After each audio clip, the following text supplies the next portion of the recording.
Welcome to End of Life University on YouTube. Today, I'm sharing with you an interview with Todd Harra, who is a fourth generation funeral director and the author of the book Last Rites, The Evolution of the American Funeral. And that's what we'll be talking about today. I hope you enjoy it. Also, if you haven't subscribed to this channel yet, be sure and click subscribe down below. Also, subscribe and leave a rating and review for the podcast wherever you happen to listen. And if you're so inclined, I would greatly appreciate any small contribution you might be able to make to help keep this podcast and YouTube channel on the air. You can go to eoluniversity.com/support. There you'll find 3 different ways you can make just a contribution of a few dollars or so a month to help keep things going. And I appreciate it a lot. So we'll move on now with my interview with Todd Harra.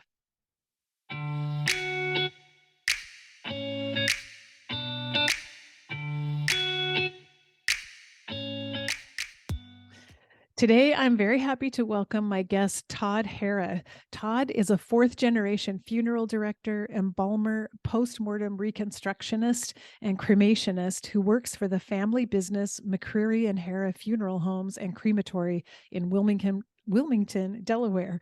He is the co-author of the Amazon best-selling books Mortuary Confidential, Undertakers Spill the Dirt, Over Our Dead Bodies, Undertakers Lift the Lid, and most recently, the funeral history book Last Rites, The Evolution of the American Funeral, which we'll be talking about today. In addition, Todd is an associate editor for Southern Calls magazine, the journal of the funeral profession.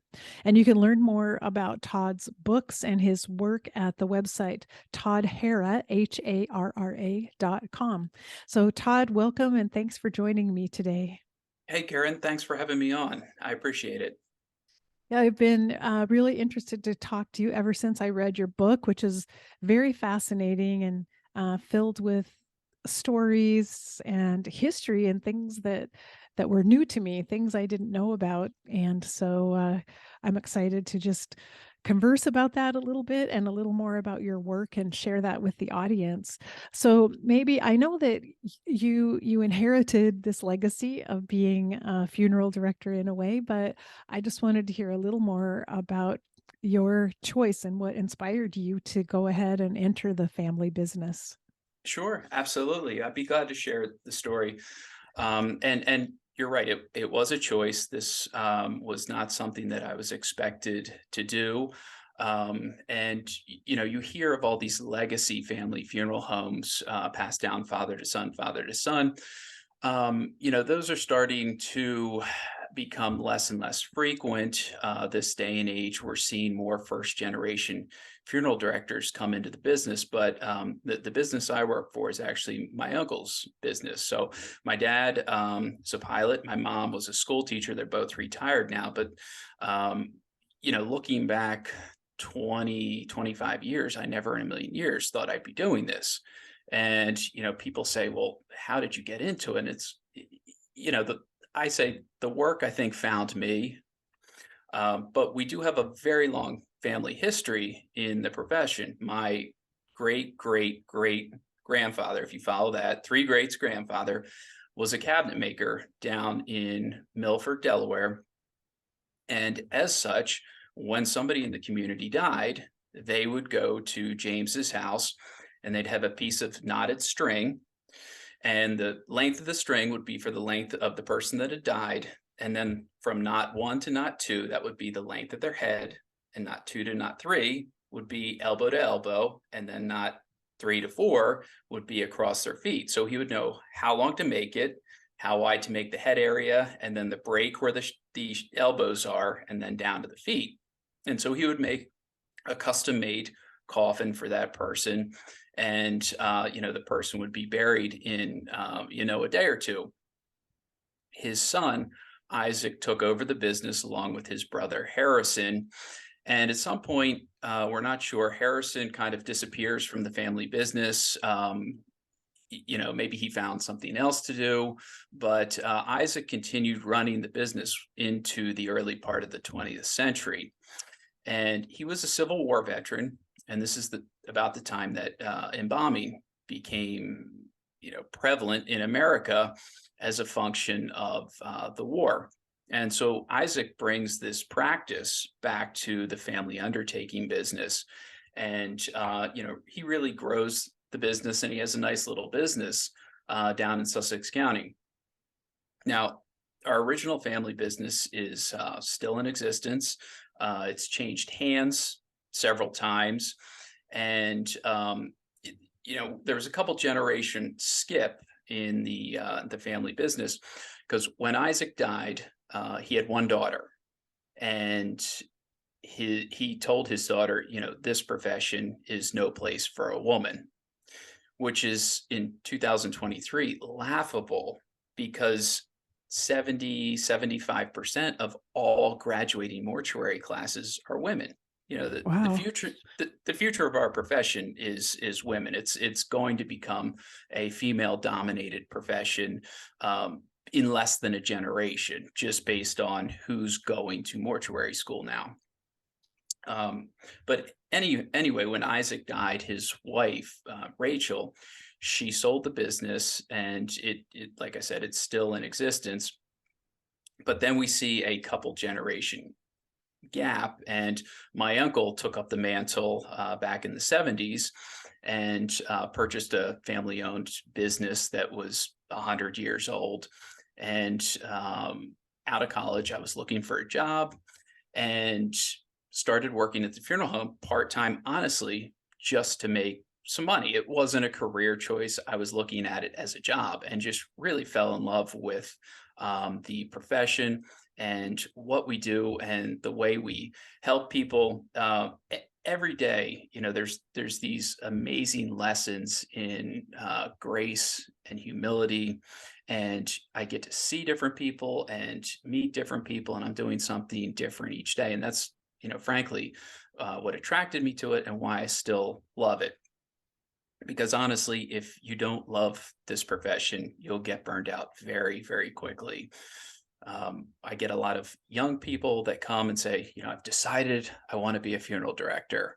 And like, that's great. We need young people. I say, but you do realize it's nights, it's weekends, it's holidays. We're open 24 hours a day, 7 days a week, world without end. And they say, no, no, no, that's great. That's great. That's great. And sometimes the first call comes in at 2 a.m, and they decide that maybe it's not the profession for them. So you really have to love it, because it's more than just a career. It's definitely a lifestyle. My family, this is just how we operate our family, around kind of the odd hours. And they're used to me getting called away from the Thanksgiving dinner table, or you know coming home at 6 a.m. when they're going to school, or things like that. It's normal to my kids. They don't know anything different, but it's definitely a lifestyle. I imagine much in the same way, a police officer or a doctor, or other professions with odd hours are as well. So I'm not saying we do anything extraordinary in that respect, but it's definitely something you've got to kind of mold your life around. It's not a 9 to 5 job.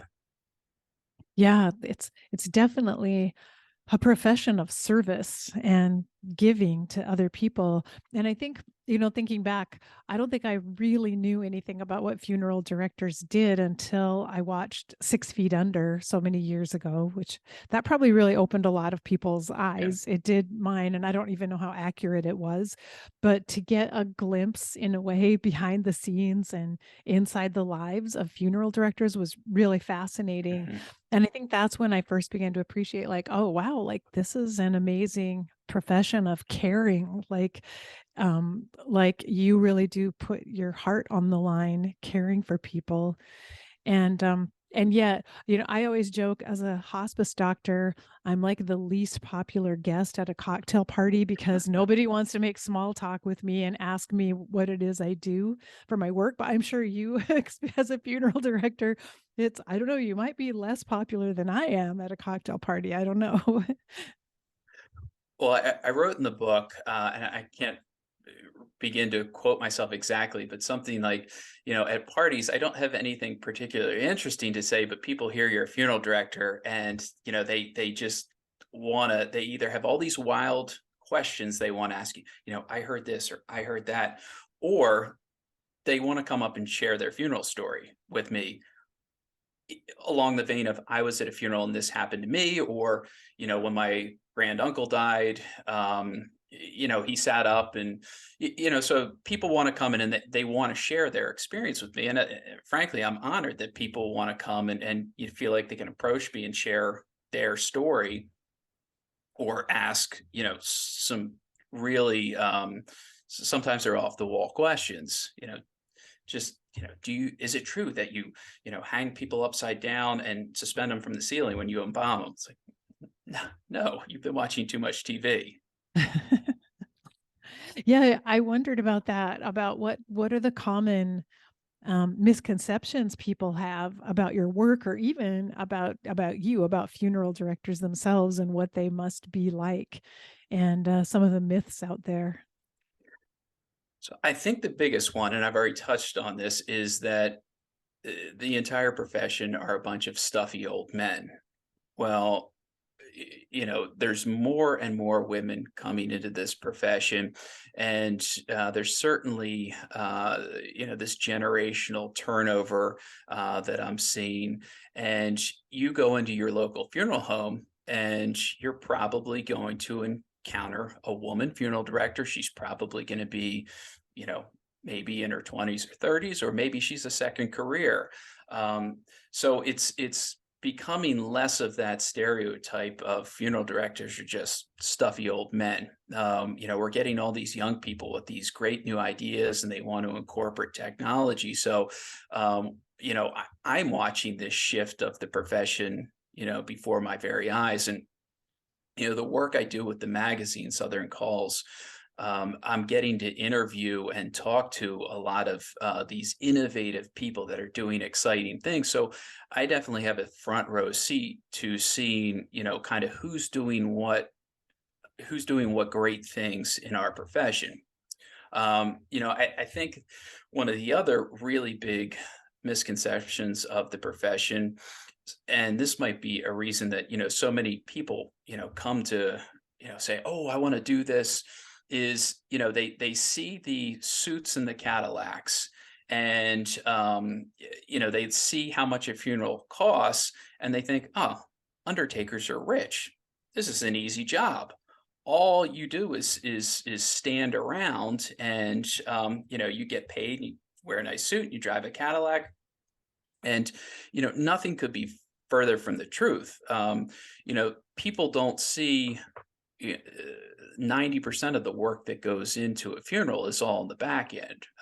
If a funeral is, set up correctly, then on the day of the service, there should really be nothing to do. All the work is on the back end. So people, they see me standing in the lobby wearing a suit and just saying, sign the guest book, please. Can I hang your coat up?"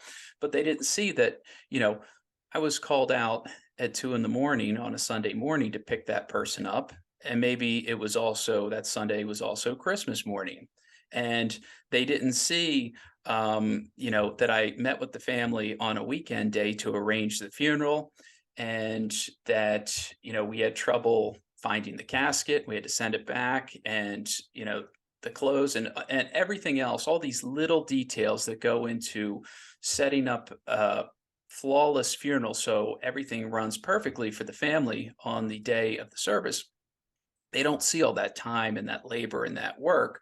They're just seeing the end product, this perfect picture that we're painting for people. And that's exactly what we want to be painting for people, that, there's this nice, beautiful, flawless service. And that's the professional service that we're offering, to make it that easy for everyone, to make the service that beautiful for the family and also all their friends and the community members coming in. And frankly, funeral homes, yes, is a funeral an expensive thing to buy? Absolutely. But so is putting a roof on your house, and so is having heart surgery. There are things in life that are expensive purchases, And the profit margins on a funeral are not what people think. You're talking in the neighborhood of like 4 to 9%. Okay. And that money, we are funeral homes are like little engines in the community. We're very present in the community, so that money's getting dropped back into sponsorships for the little league team, and an advertisement in the community choir bulletin, and memberships in the Rotary and the Lions Club. So we're in reinvesting that a lot of that money back into the community and making ourselves known and present.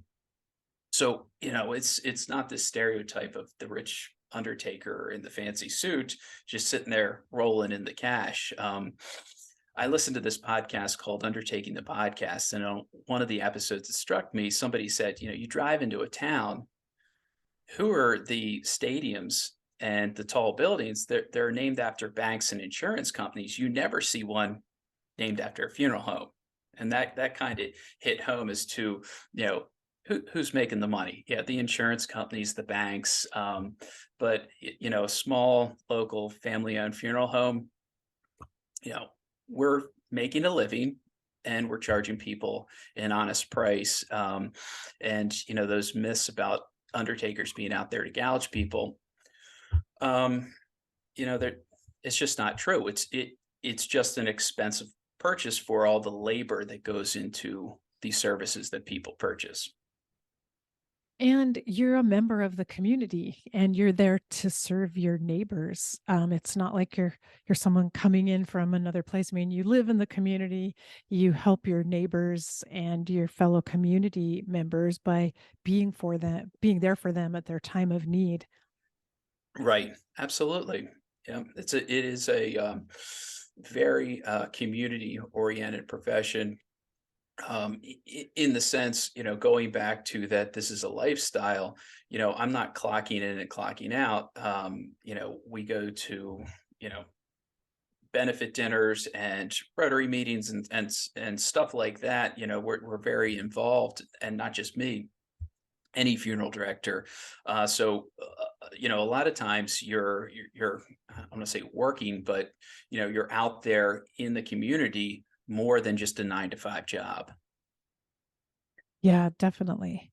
Well, and you mentioned the fact that one of your, I think it was Isaac, who brought embalming back to your great great great grandfather's funeral business, Yeah. and then you write about the history of embalming in the book Last Rites, and it's really fascinating. So tell us a little bit more about the history of embalming and how it got started, and why do we use it? Why do we embalm bodies? Sure. So I would say the birth of embalming in America can actually be pinpointed to a specific date. May 24th, 1861 is the day that Colonel Elmer E. Ellsworth was basically ambushed by a Confederate sympathizer, and he was shot in the chest point blank range with a shotgun. And he became the first Union officer casualty of the Civil War. And when his body, this happened in Alexandria, when his body came back to Washington, D.C., an enterprising physician from Brooklyn by the name of Thomas Holmes approached President Lincoln at the White House and asked for her permission to embalm Ellsworth. Now, Ellsworth had been Lincoln's law clerk in Springfield, and he had also served as his bodyguard on his inaugural train ride.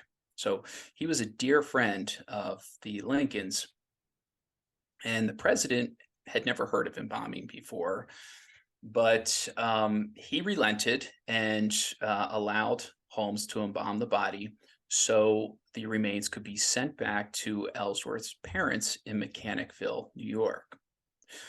Now, this is important because at the time, if you were shipping things throughout the country, you were shipping them on the Adams Express. And the only way the Adams Express would ship human remains at this time was if they were in a sealed metallic coffin or they were preserved. And think about it, the war effort's ramping up. So metal is being used to make weapons and ammunition. And it's all being diverted from, there was actually only two places, Crane and Breed in Cincinnati and the WM Raymond Company in Queens, that were making these airtight metallic coffins that actually worked. So they're not making as many because they can't get the material. They're still making them, but the people that can get their hands on them, they're frightfully expensive. So really, you're left with the option of embalming.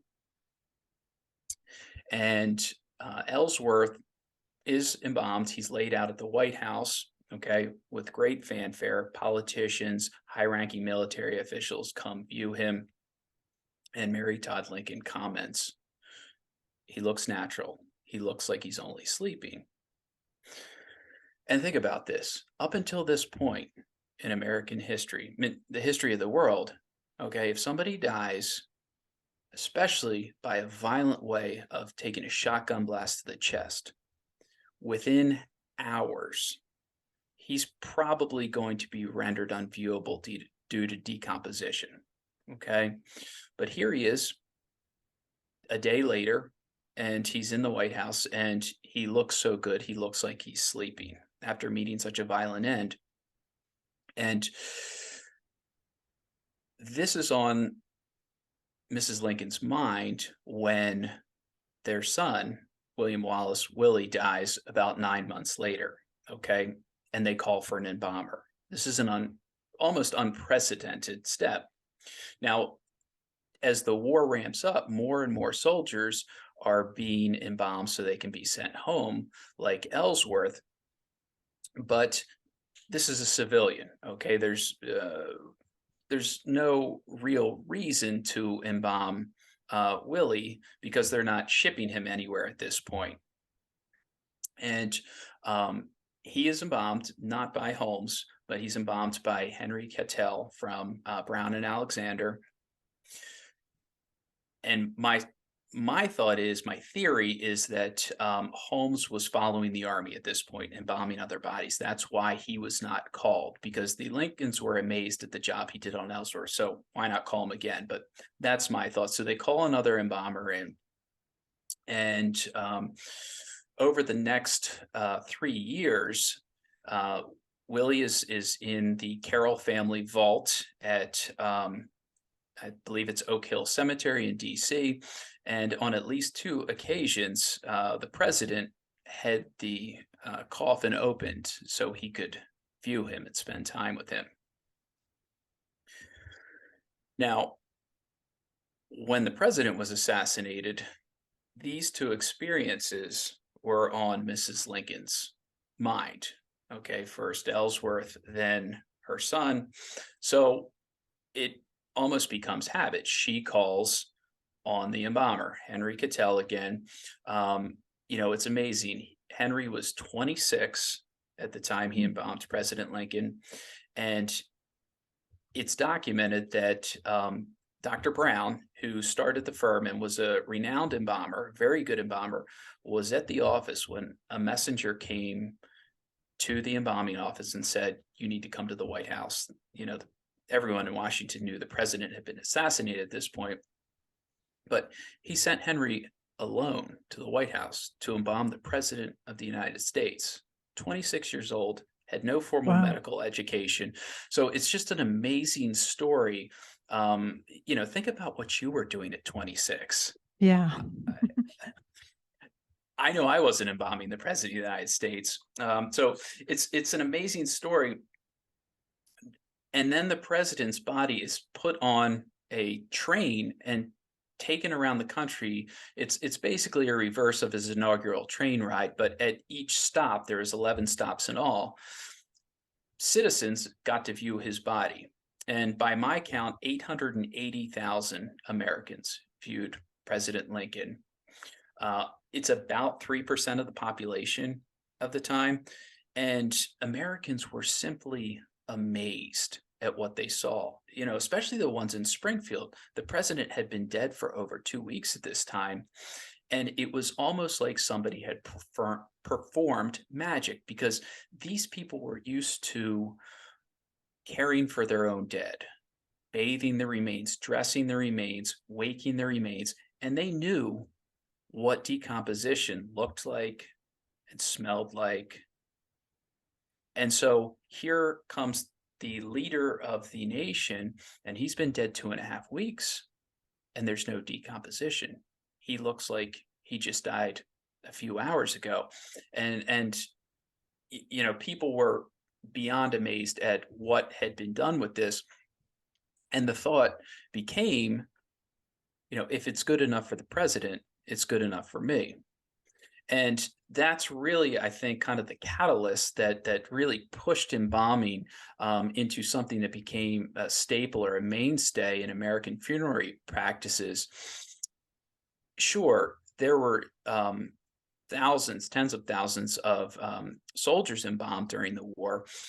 By accounts that I've read, only about 6% of Union soldiers were embalmed and sent home. That turns out to be about 35,000 or thereabouts. So I think if it had just been that, embalming might have just been kind of a wartime curiosity or a wartime technology that might have kind of fizzled out after the war ended, and this necessity for shipping soldiers via the railroad ceased. But with President Lincoln's assassination and his grand funeral tour, and everyone viewing his body, it almost became, a must behavior that, Americans saw this and thought, well, we want to do this too. We want to emulate the president. And that's really, how embalming took hold here in America. Now, did Thomas Holmes invent embalming? No. Embalming had been in America as early as 1840. A Philadelphia doctor translated Jean Ganal's his embalming textbook. It was a French textbook, and he was touring Europe looking for different sanitary techniques to bring back to America. Discovered this kind of odd French technique, and went to Ganal's cabinet, is what they would call their we would call it like a museum. Ganal had embalmed specimens, and brought Dr. Harlan in to see the specimens, and Harlan was amazed. And so he brought this kind of obscure European technique back to America, translated Ganal's textbook, but really it was for doctors to preserve anatomical specimens. People were not really using embalming for funeral practices at this time. But certainly fast forward to the end of the Civil War, and this is when we certainly see embalming take off and really kind of take hold in America. And then it seems like what a shift it created in our whole society, because then there was a need to have assistants, to have a funeral director and embalmer who could do that procedure instead of doing a funeral at home. There was a need to have a professional, I guess, someone trained who could help out with that. And you can just, it's really fascinating to just look back and see how it shifted all of our traditions and our rituals, and the fact that you can pinpoint a date in time when that shift began. It's kind of phenomenal in a way. Yeah, yeah, and Karen, the interesting thing is that shift you're talking about. I call it the institutionalization. It wasn't just with our dead. We were doing this with our sick at the same time. You see this shift happening kind of at the end of the 19th, early 20th century. And, Americans before, they lived at home, they got sick at home, they got, elderly and infirm at home, and then they died at home and their family took care of the funeral. Well, you see this shift, and the sick are moved to hospitals. The elderly start getting moved to, homes that can care for them, nursing homes, we'd call them today. And, women start giving birth in hospitals. So and then we also see, the dead being their care being transferred from the family to a group of professionals in the funeral home. Yeah. Yeah, and it's interesting. I mean, it really that's the point at which the average person began losing their knowledge about death and dying. In a way, death became further and further removed, and now we're at this place where we're trying to educate people and teach people things that 150 years ago they knew and they Hmm. learned at home. We're trying to get people to wake up and embrace death and dying a little bit more and learn more about it. So it's really fascinating that whole cycle of events that has happened. And I was curious about the fact that embalming made it possible for people to view Abraham Lincoln's body, and wondering if when the custom of having a viewing or a visitation began, how was it around the same time, or how that started? That's a great question, and the tradition of viewing the body is as old as humankind itself. If you kind of rewind, his name was Ralph Selecki. He was an archaeologist, and he uncovered human remains in an Iraqi cave that were something like 40,000 years old.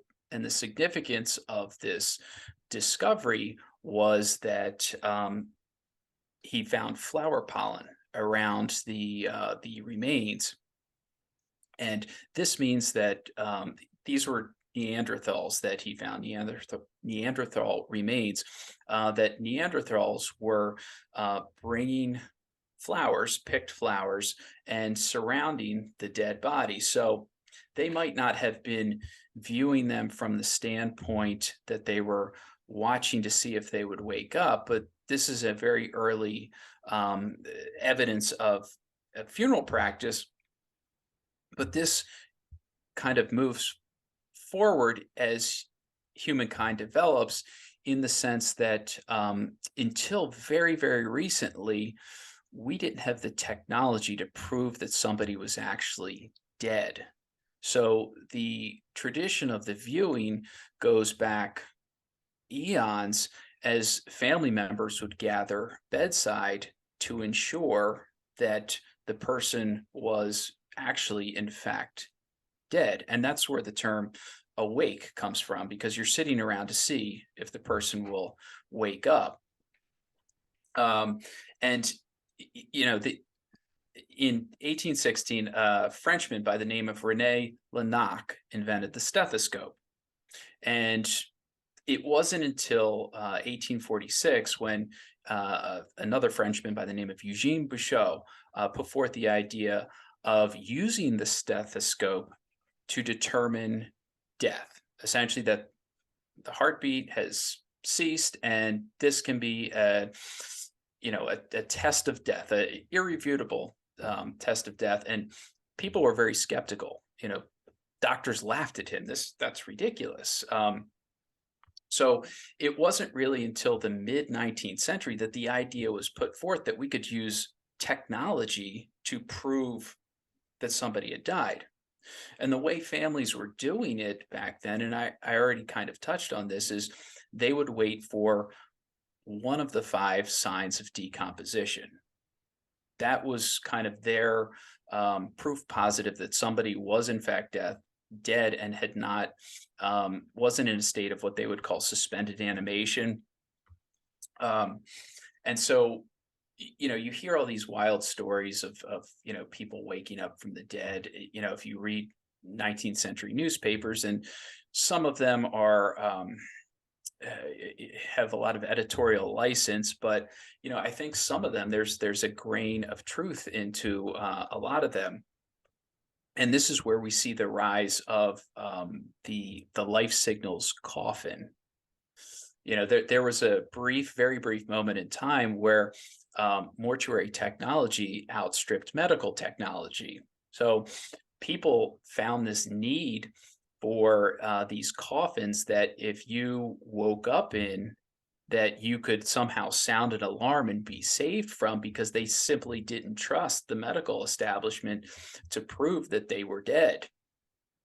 And the first example we have of this is in 1843, a Baltimore inventor by the name of Christian Eisenbrand invented the life-preserving coffin.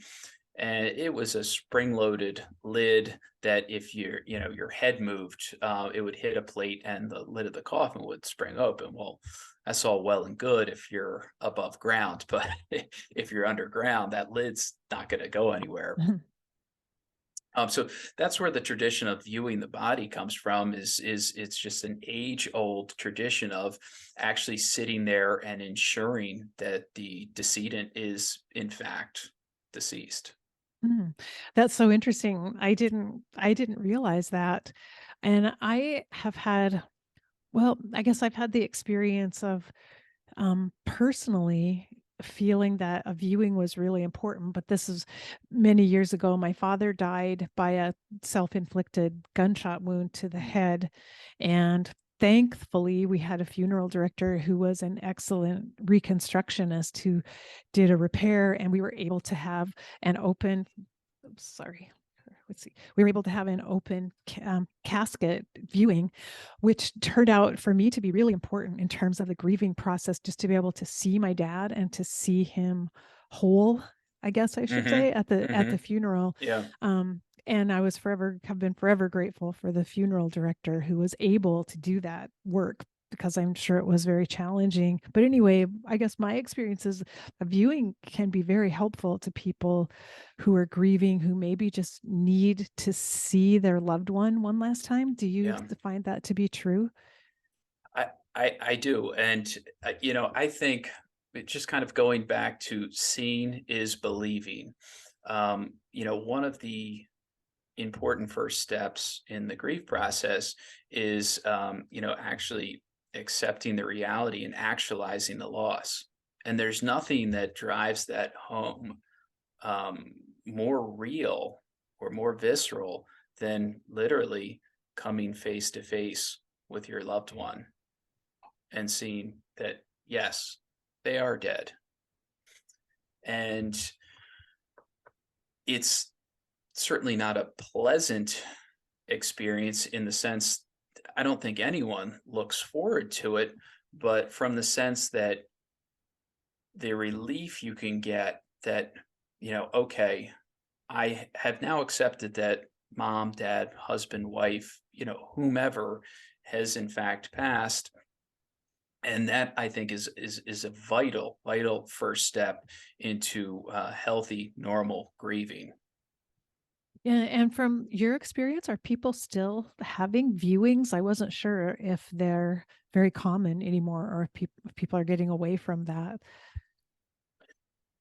It's definitely mixed. There's still people that see the value in the viewing, and even if somebody wants what we term in our profession is called a direct cremation, so a cremation with no service, we still have a family member come in and identify the person before they're cremated.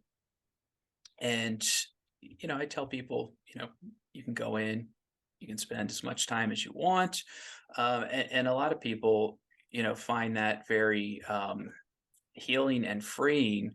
That viewing experience, even if it's not a public, what you think of as the big public wake. Mhm. Just having some private time alone with your loved one.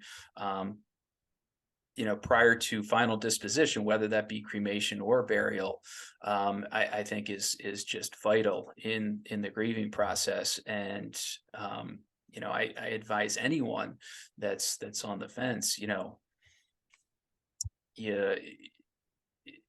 you should do it, for your own, health, your own emotional health, and you know the people that don't do it, I wonder, if we're going to have a generation of people that are perpetually grieving because they want to ignore what I think are vital steps in the grieving process.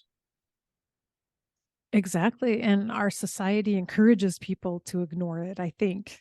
Yeah. Um, which is partly why, I mean, you're writing books and we're having this conversation and Right. talking about it because we want to encourage people to take healthy steps around death and Absolutely. dying.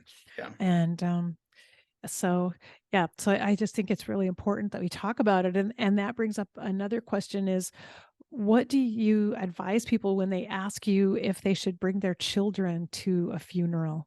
Because I see that come up often. Parents sometimes are not sure what to do there.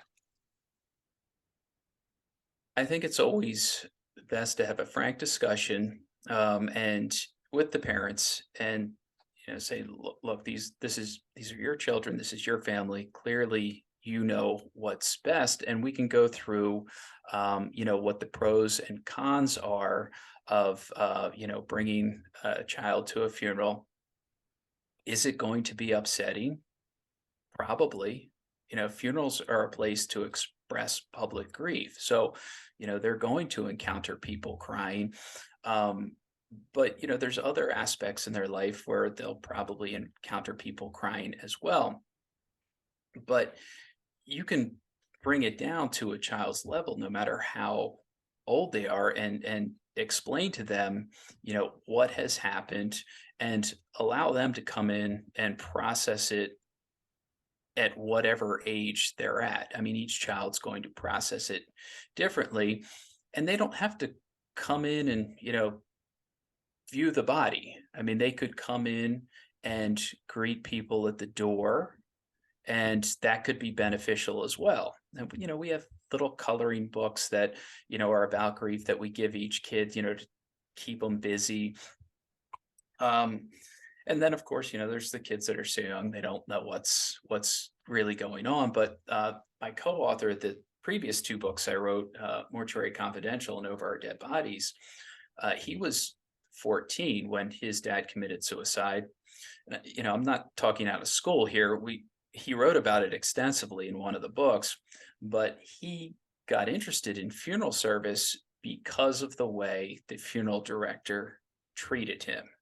Mm. And he was able to process his dad's suicide, and process the grief, and find a career as kind of an added bonus, just because of the way it was a female funeral director, treated him and kind of walked him through the process. And he has very, very vivid recollections of what she talked to him about that day. And, I think that's a very powerful example of how, just having an honest conversation with kids. I mean, they might be young, but they're not stupid. They know what's going on. I have two kids, one's 10 and one's 8. And believe me, they know more about funerals than, than most adults from growing Yeah, up. I'm sure. Yeah. And, and they hang out at the funeral home, but, I still, address everything death related to them at their level. But I think they have a very healthy understanding and appreciation of death because, that's what dad does.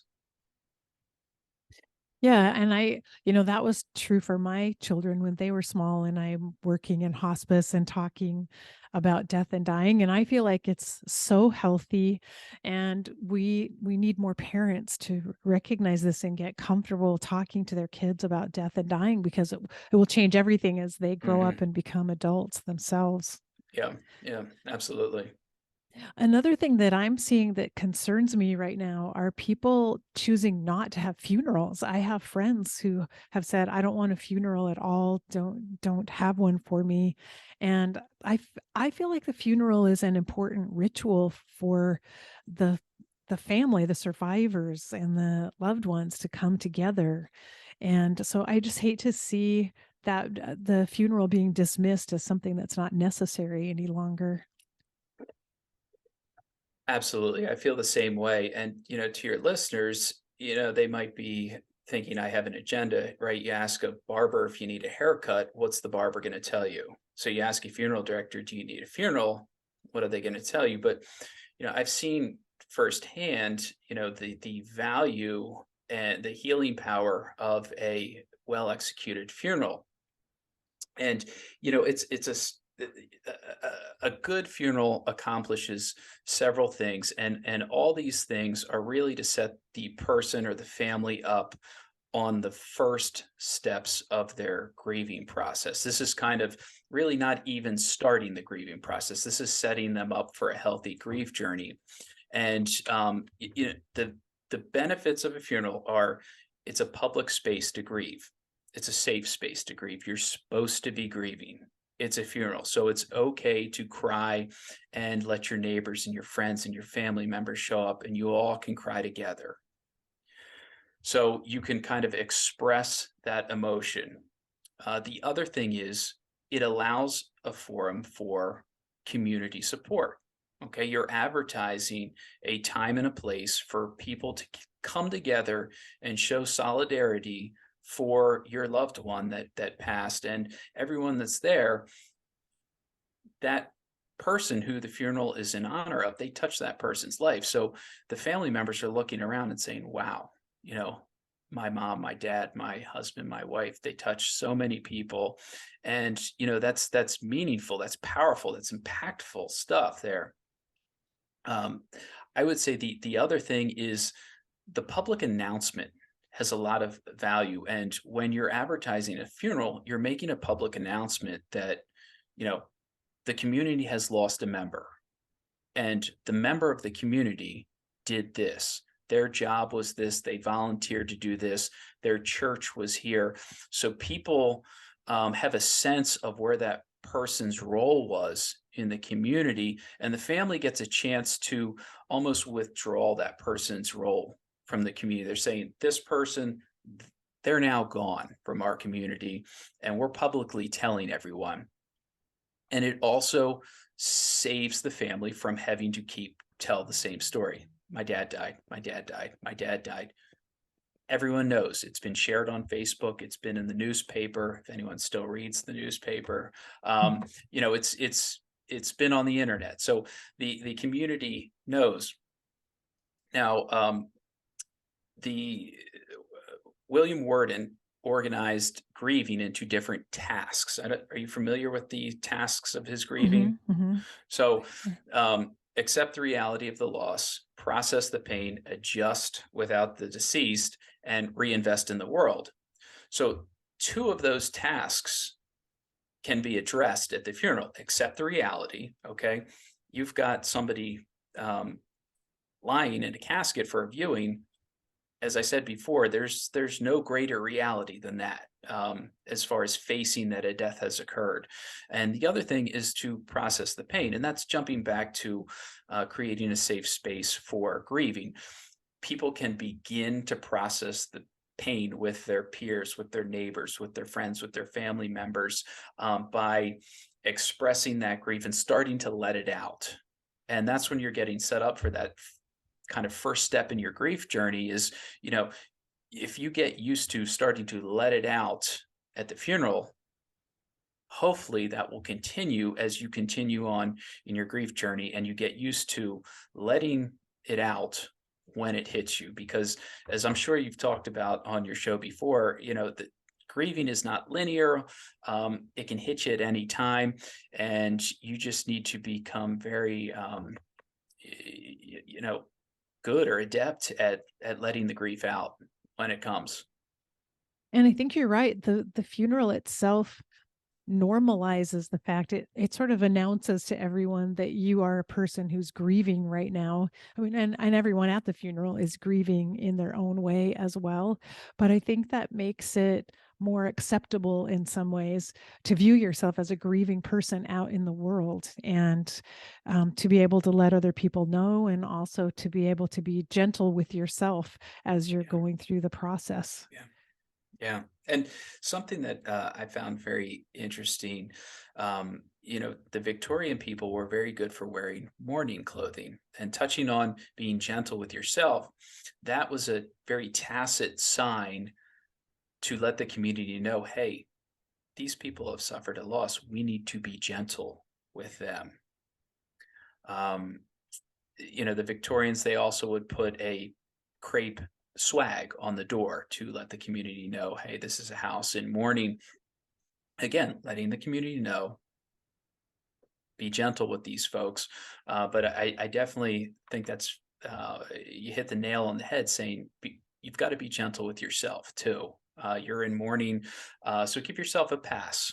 You know, if you find yourself crying in the middle of the day, that's okay. You know, it's okay. Yeah, definitely. And it makes sense to me that the funeral can set the tone for how you view yourself in a way as a person who's grieving and Mhm. mourning out Yeah, in the yeah. world. So, any thoughts about, I mean, this is an evolving field, evolving kind of rapidly these days, it seems like, in terms of disposition of the body, but also people having home funerals and a lot of options we haven't seen before. And I know, I mean, COVID started some of these changes, like streaming funerals online. I don't know, any thoughts about where we're headed or how you feel about some of the new things happening out there? So, with new things, I'm going to divide those into two baskets, kind of the more tangibles and then the intangibles. So for generations, people had one option when it came to disposition. You could either be buried or you could be buried or you could be buried. Okay. Then in the late 19th century, we see the first crematorium open up. Cremation starts to very, very, very slowly gain popularity and then really starts to kind of explode, hit its stride in the 1960s. So now Americans have the option of being buried or being cremated. But there are other disposition options that are opening up to Americans now. Uh, Aquamation, okay, so that's alkaline hydrolysis. Sometimes it's called flameless cremation. So it's a water cremation. That's legal in 22 states. And then we have NOR, so natural organic reduction, human composting. That's legal, I believe, now in 5 states, maybe 6. So there's new disposition options opening up to people that um, just don't want burial or cremation. So when people say what's changing in funeral service, I feel like that's usually what they're talking about, kind of Mhm. that tangible, what's going to happen with my remains, okay? And then, of course, I always hear the people saying, well, I told my wife to just throw me in, in the trash can out back. Ha ha ha. Right. Yeah. So, and then there's kind of the intangible that's happening in funeral service. And that I think is um, technology based. You touched on it during the pandemic. We had to start live streaming funerals. Now, I would say before the pandemic, we maybe live streamed 2 funerals a quarter. Okay, it was very infrequently, and then all of a sudden we had to do it. And so now a family walks in the door and they're already expecting that we're going to offer live streaming as a matter of fact. And that's great. We do it, and it's great to connect people across the country and across the globe. But I think the funeral of the future probably is going to exist in the metaverse. In a virtual reality space, where you're sitting on your couch with your VR goggles, and I'm sitting on my couch with my VR goggles, but we're both in the same viewing room, quote unquote, or viewing space, if you will. Maybe it's a tropical island, a virtual tropical island, offering our condolences to Mrs. Smith, who just lost her husband. Um, I also see holograms changing the Mm. face of funeral service. Um, I think it was the Kardashians for one of the Kardashians' birthdays. There was a hologram of uh, that was made, and I think we might start to see the decedent making an appearance at their own funeral to sing a song or say Wow. a few words, or so I think hologram technology will definitely change funerals in the future.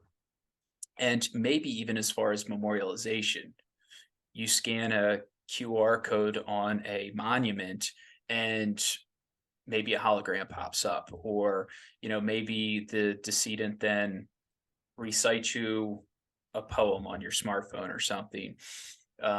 So I definitely think the metaverse and technology is going to shift the way Americans memorialize their dead moving into the future. um, and and it's going to continue in the way that it's always continue, in the sense that Americans are going to keep the traditions that make sense, the ones that work, and they're going to discard the ones that don't. So the funeral service always has been and always will be kind of this evolving thing. The funeral has never been static. It's always been something that's been changing slightly year to year. But if you look at snapshots of the funeral from today to 50 years ago to 100 years ago to 200 years ago, you're looking at vastly different experiences, what people's expectations were, how they grieved, how they interacted with each other and the dead during that funeral experience is all very, very different in each of those historic snapshots. And that's going to continue to change as the funeral experience, continues to change with the times and the technology. Well, Todd, I really appreciate your grasp of the history, for one thing, which is amazing because I can tell you've done extensive research just from reading the book and all the stories that you've included in the book. But I really appreciate your thoughts about where we could be headed in the future. And it sounds like your willingness as a funeral director to go wherever go wherever it's necessary to go, because that's what's happening. But we're running out of time, so I just want to say thank you so much for joining me today and talking with me about the book and the work that you do. I really appreciate it. Well, thank you for having me on. And just as a final thought to all your listeners out there, just remember, the funeral is for the living, and it's a ritual, it's a tradition that has evolved over the years to make the grieving process easier. So people say, oh, so and so, my husband, my wife said they didn't want a funeral. Just remember, it's not for them. It's for the living. It's to help us process their loss, and that's the power and the value of a funeral. And in a way, like a funeral could be one last gift that we give our loved ones, like by either planning it ourselves or encouraging them to plan something that would be meaningful for them. Mhm. So I think that's the perfect message to end on. So thanks again, Todd, Oh, you're and welcome. good luck with the book. Thank you. And actually, I'll remind everybody the book is called Last Rites: The Evolution of the American Funeral. Is that right? That's right. Yeah, The Evolution of the American Funeral. And you can go to toddharra.com to learn more about it. So thanks again and take care. I hope you enjoyed my conversation with Todd Harra about the history of the American funeral. Be sure to subscribe and leave a rating and review wherever you happen to listen. Stay tuned. I'll be back in 1 week with another new interview for you. And be sure to share this YouTube channel and the podcast with other people that you think might benefit from listening in. Go to eoluniversity.com/support if you're able to make a contribution. And we'll see you the next time. Bye-bye.